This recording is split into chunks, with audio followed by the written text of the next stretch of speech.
Welcome, everybody. Thank you for joining us today. This is our VictoryXR webinar on the future of virtual reality education, in particular, a school that we are working on, planning to open as a beta next month, June of 2020, and then in earnest this fall. So today, to lend some information and knowledge and wisdom on this subject matter, we have two of our in-house experts. First is Wendy Martin.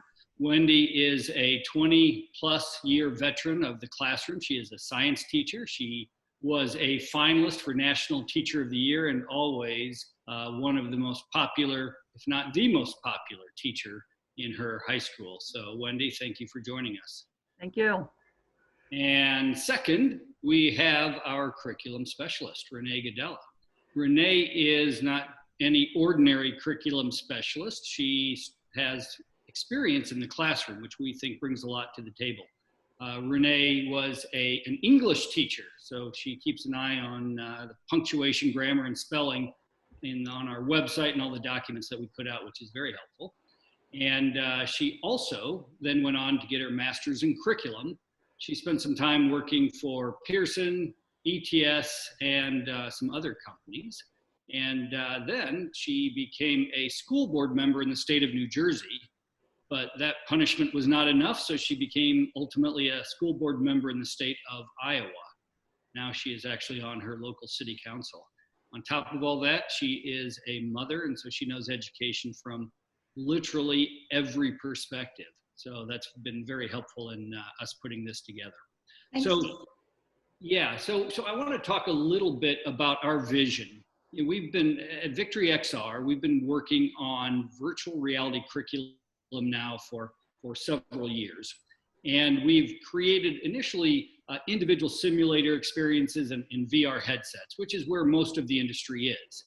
But having said that, we believe that this is one piece of the puzzle, but the bigger piece moving forward will be the shared social learning experience in the classroom, just as students have had for hundreds, if not thousands of years. And so we began work several months ago on our own campus, our VictoryXR Academy, on the Engage platform. And so we're gonna pause for just a moment. We're gonna take a look at our initial tests, our initial testing on what it's like to actually have students in a shared classroom, to actually have classroom instruction. And so, Tyler, would you go ahead and pull up that video and show it to everybody on here? Now let's start with the teeth. Everybody look at the teeth on the oral cavity.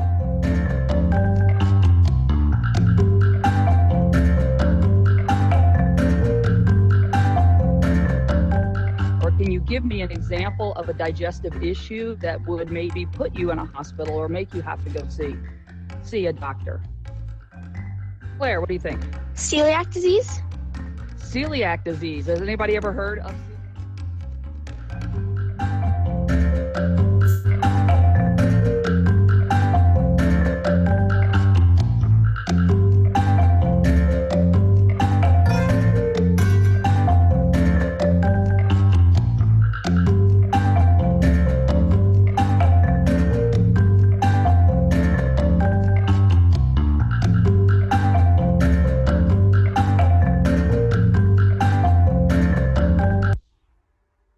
Thank you, Tyler.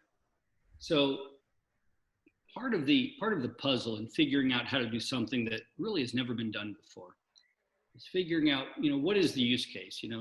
We don't want to be those people who are doing education in VR just for the sake of doing education in VR. We have to figure out, how does it actually lend to the education experience? How is it the same as a real world classroom, and how is it better?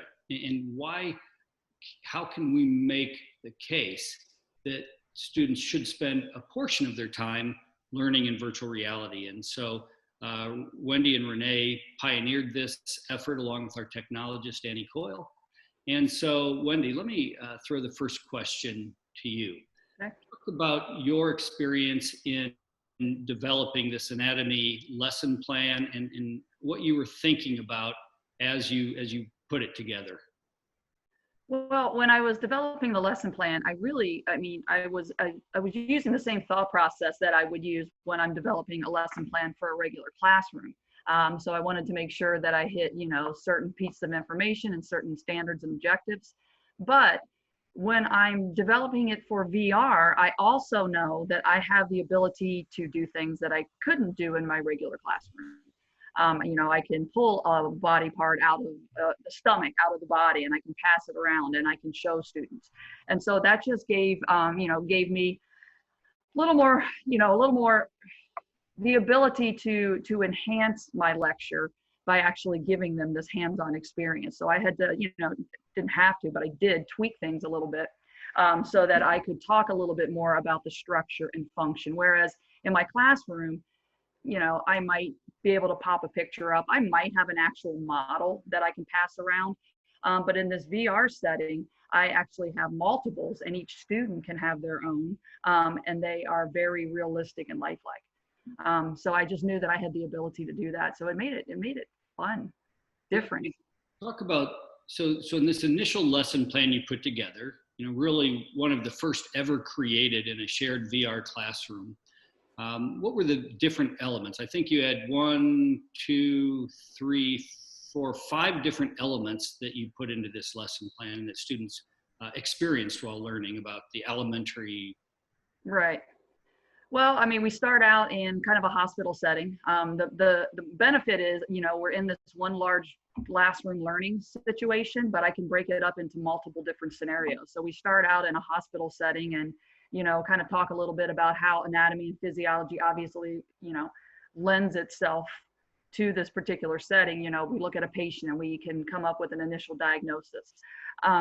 Then we have the ability to show a 2D video. We have the ability to, like I said, pull out organs and actually have students handle and manipulate this 3D organ and look at it from all angles.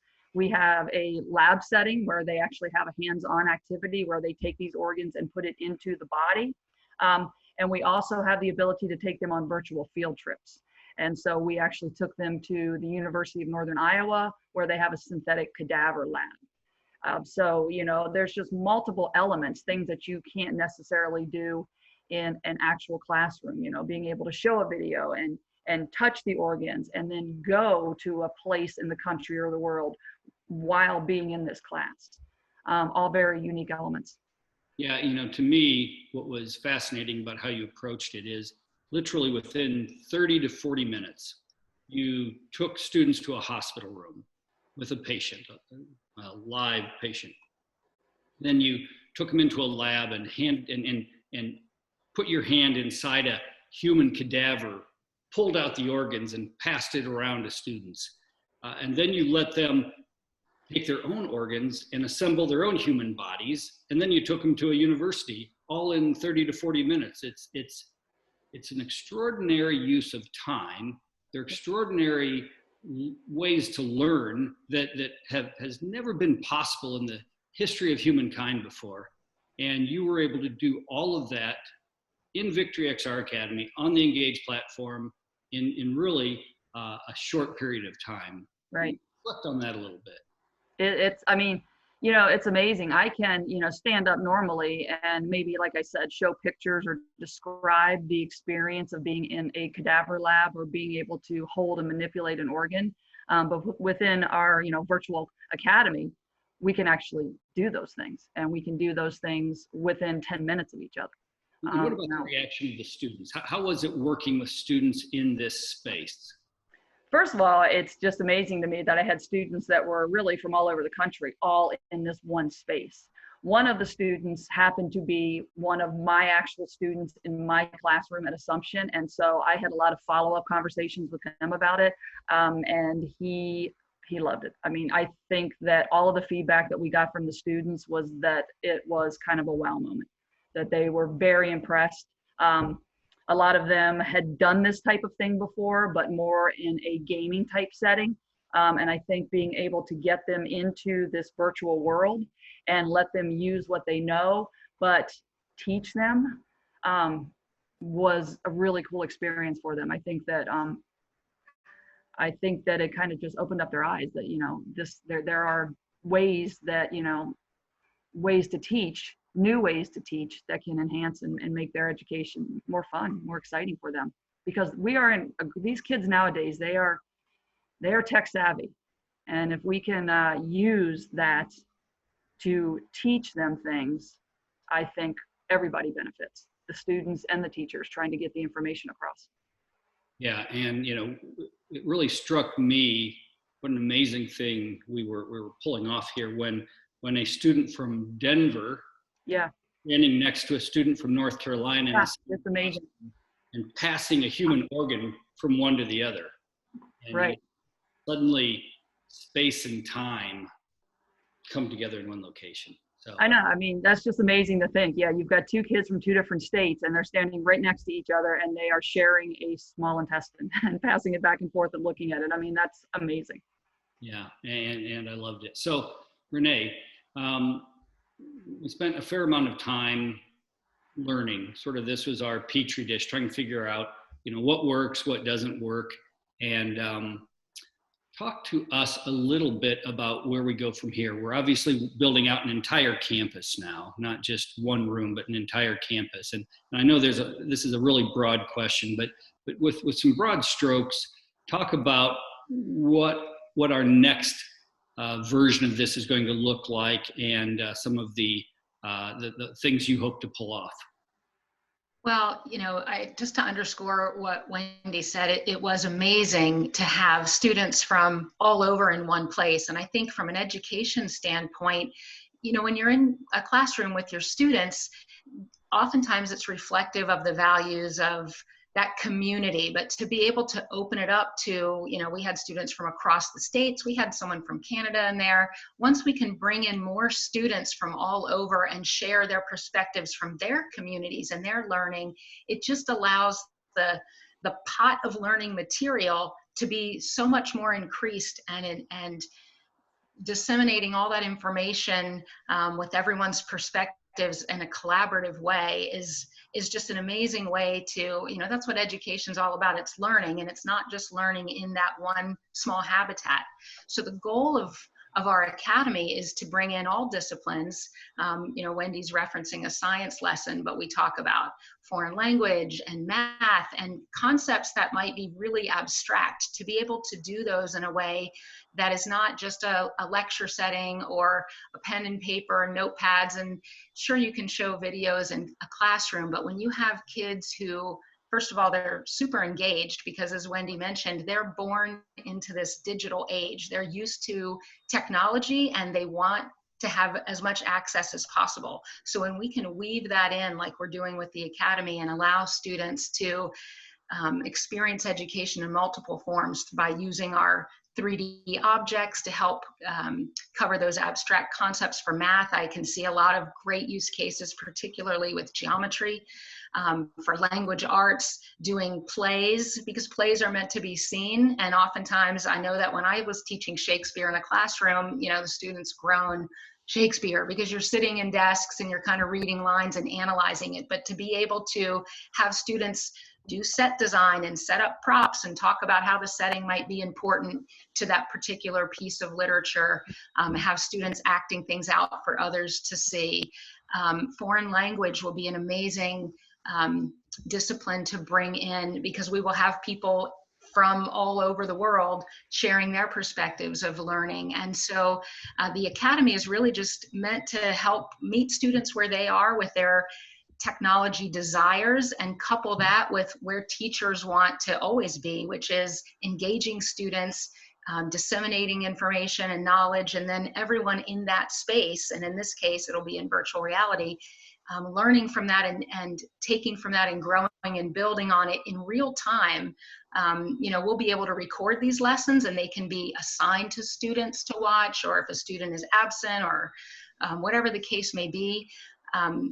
You know, these will be lessons that are memorialized forever, if you will, but to have that live component and that dynamic of asking questions in real time of a teacher who's facilitating a dissection or something of that nature will just allow education to permeate way beyond the borders of the four walls that it's usually done within. One last thing is blended learning is something that has come up in my school board time, and it's more of a buzzword in education now because it recognizes that technology and learning online is another way and a good way to have students learn. So having our virtual reality, our campus, the VictoryXR Academy, will be such a big piece of the blended learning people are talking about. You know, unfortunately, COVID-19 has forced teachers on the fly in districts across the world, really,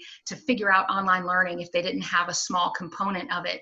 But it is not nearly as dynamic as what we're doing in the academy, where people have avatars representing themselves.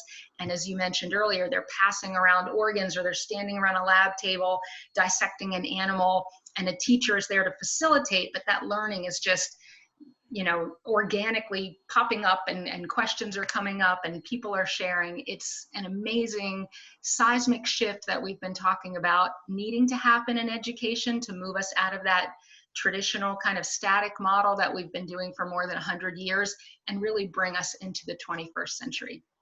So Tyler, would you bring up a couple of our photos from the new campus that's currently under construction? Maybe the what Rene might call the auditorium, what I might call the lecture hall. Yeah, do you have one of the photos, Tyler, with people in it of the lecture hall? If you do, okay, so this is yes, that's the anatomy lab. Let's go back to the anatomy lab initially. So what you can see here is it's our biology lab. In the biology lab, you see Geraldine, our friend from Stanford, and myself. I look a little younger in that in my avatar. But this is a lab where we will give people the options of doing some animal dissection, some human cadaver exploration, and other things. Rene, would you talk specifically about 3 or 4 of the rooms and take about 2 minutes on this to cover some of the different rooms that we will have on the new campus when we roll it out next month? Sure. So we have the auditorium, as you see, and our biology lab, where, as I mentioned, dissections will be done, or anatomy and physiology lesson, like Wendy was referencing earlier. We'll have a planetarium for astronomy lessons. Obviously, at the big lecture hall or auditorium, whatever you would want to call that. And then we talk about, and Steve, you might be better to describe the transporter, the very futuristic lab that is being designed as we speak. Yeah, these are great pictures of the lecture hall here. So that the idea is that when teachers select an environment to teach in, they can pair it in an environment that's traditional, so to speak, or conducive to that learning. But they also will have options to pick from one of our classrooms that is just different, because why not go to Mars, for example, and teach a lesson there, unless you need special equipment or something that we have in one of our other classrooms that are specific to, you know, back to the biology lab. I don't know if we have a clear shot. Yeah, you can see the large laboratory tables behind the student. There are several rows of those, but that way you can put organs on, or human cadavers. There's a big one in the front for the teacher to facilitate, but the students can work collaboratively. So obviously you'd want to come into this one to do that type of work. But for some of the other ones, for a foreign language class, you're not married to a particular setting of needs. And so you might want to go to our lab where we have our museum, where we'll have our journey to civil rights and other exhibits that students can walk down hallways and see curio cabinets filled with 3D objects, and larger exhibits, for example, dinosaur fossils. And I mean, the sky's the limit. I realize I'm kind of jumping around a bit. It's just because there are endless possibilities because we create it all. And so we're really trying to figure out what some of these highly usable ones will be things that would save school districts money if they don't have millions of dollars to build a chemistry lab. It certainly would make sense to take their students into our virtual reality chemistry lab for safety reasons, for expense reasons, et cetera, and conduct those experiments in there. But we will have a handful of these rolling out over the next few weeks to start, but we will build out a full virtual reality campus to really address any type of learning and space need that's necessary. Thanks, Renee. Tyler, thanks for showing us some of those images. Yeah, one of the things that Renee touched on that I'm most excited about is our astronomy center. And the astronomy center will have a planetarium initially, so you walk in and you can look up and see the constellation, right? But there are places in the United States you can do that. Not every school might have that, but you can certainly travel to Chicago or New York and wherever and find a planetarium.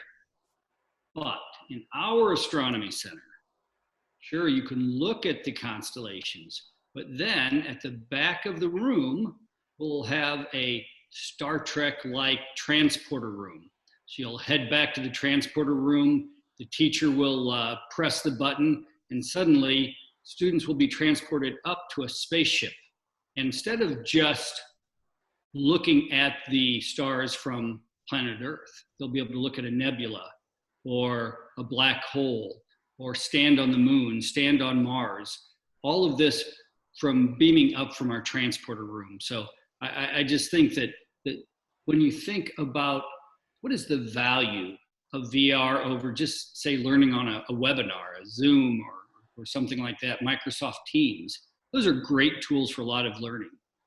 But there are things that VR, that virtual reality can bring to the table that can't be brought otherwise. So we've got about 9 minutes left. I want to check in and see on some of the questions.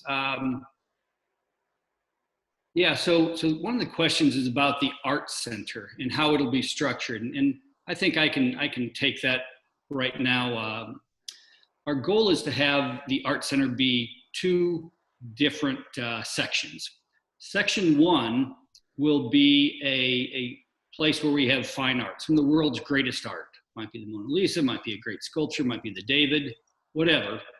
And then hologram instructors who teach about those pieces of art. And so, you know, you can certainly look at these photos in a book, but what if we could bring more to the table, more multimedia? But then next to the other part of the art center will be a place for students to do their own art design. Initially, it may be in 2D, but we may be able to launch it in 3D. So anybody can paint in 2D on a canvas in the real world. But we all know that in VR, it's possible to paint in 3D, which is just an extraordinary experience. And so this is what new VR artists are doing. There's some really great ones out there. And so we're loving that. Let me, and you know what? If you have ideas, share them with us, because we certainly, I think we're humble enough to know we don't have all of the answers. So this one's talking about not losing sight of the benefits this model facilitates economically, regulatory, social values, and career paths. And history. Rene, talk a little bit about what we want to do with history, if you would. Well, what's great with getting involved with history and building lessons for our campus is the ability to, you know, as the comment before mentions economically, this really levels the playing field because we can bring in virtual field trips. We have more than 100 virtual field trips stateside and across the world. We're continuing to build that asset library so teachers can incorporate those into their lessons. So to be able to not just look at pictures in a book or pull things up on the internet, which has been great till now to do in a class, to be able to drop students literally into a location, a Civil War scene from the East Coast for the kids in California who might never get to see it, or if they're traveling to the East Coast, that might not be the reason they're going. Look at some of that rich history that's there, or the Great Wall of China when you're doing an engineering lesson, to be able to take students to the Great Wall, look at its construction from different angles, and have the aerial footage that we have via drone while we're over there. It's just amazing. And another word that comes up in education a lot that virtual reality really will address is that equity piece, because it removes all of those barriers of travel time or being able to afford something or the safety of something. When we do it in virtual reality, we have 100% control over it because we're creating it, we're planning it.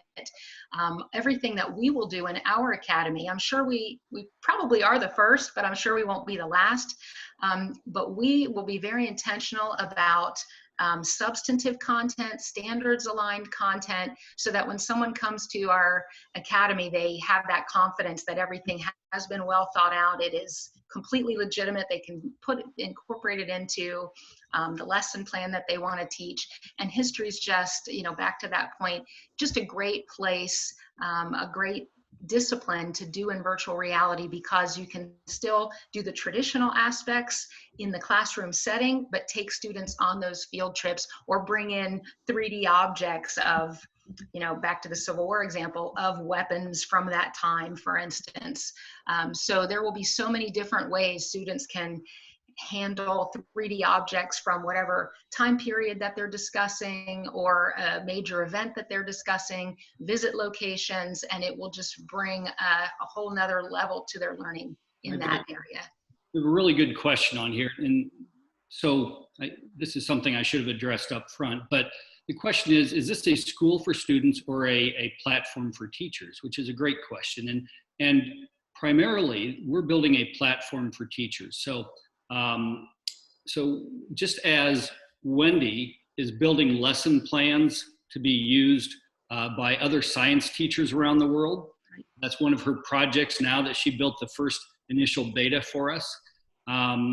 We'll have a call for teachers around the world that want to be a part of this process and to be a part of the team in creating curriculum for this virtual reality school. And then we will list all of that curriculum that can be searched by other teachers around the world. So if you're a history teacher, an English teacher, or a math teacher, or a science teacher, you'll be able to search the lesson plans and then search the virtual field trips, the 3D objects, the 2D videos, and some of the various rooms that we have. And you can build your own class based on a lesson plan created by a professional. So our hope is that this is part of a subscription that school districts or schools will subscribe to, and we hope that the economics make sense for them. Instead of building a $1 million to $2 million US science lab, you can instead buy 20 to 25 headsets, put them on a cart, and then use the science labs that we are building inside VictoryXR campus. Wendy, talk a little bit about your hopes on the new campus for science and some of the things that you would like to see accomplished as we begin to roll this out next month in the fall. Well, like Rene said, there are so many possibilities, and one of the the best things about the the VR platform is the ability to show the students things that they would not normally be able to see. Like you were talking about, getting into a spaceship and actually going up into the Milky Way and seeing things like that. I would love to really be able to enhance the microbiology curriculum in a VR setting. Talking about the cell and talking about the organelles and talking about atoms and compounds and, being able, and DNA, and being able to actually have that in my hand that I can show the students. There's just so many possibilities, and there's so much of science and chemistry and, even physics that is just unable to be seen with, the naked eye. And I think that we have the ability to actually present that to students, and I'm really excited about that. Yeah, our hope is to roll out in between June, July, and August with at least 50 lesson plans. Right. All of the field trips and 3D objects and everything else that a teacher would need hold a class inside in our virtual reality campus. So we only have a minute left, so I'm going to try to get to one last question. So good question. Any question? Asking about cost and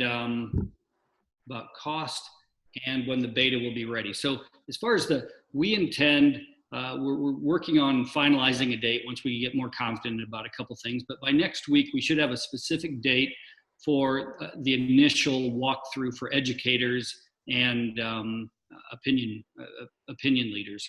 And so we hope that to be in the first, at the latest, the second week of June. And as far as the cost, we don't know yet. What we do know is that schools are going to need to have some headsets. Some schools already have them.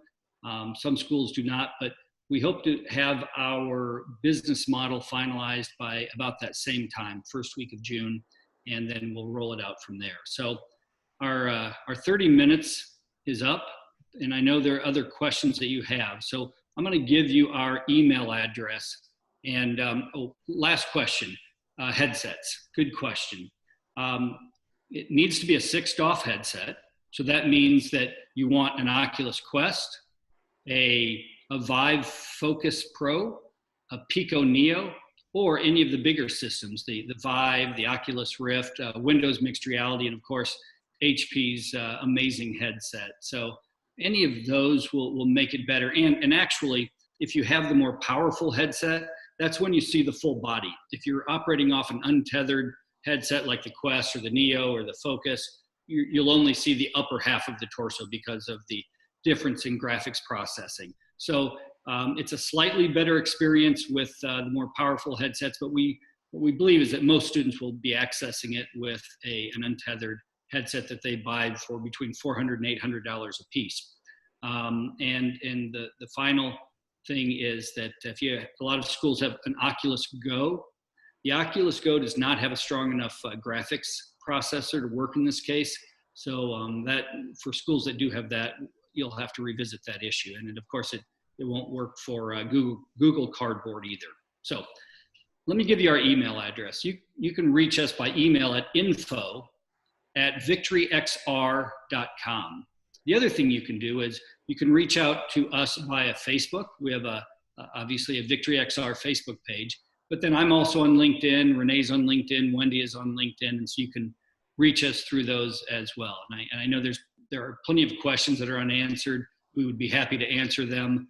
And so just reach out to us. So Wendy and Renee, thanks for giving us some time today.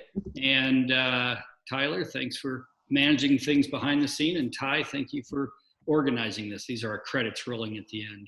So we appreciate you joining us, and we'll see you on the next one. Thank you. Thanks, everyone.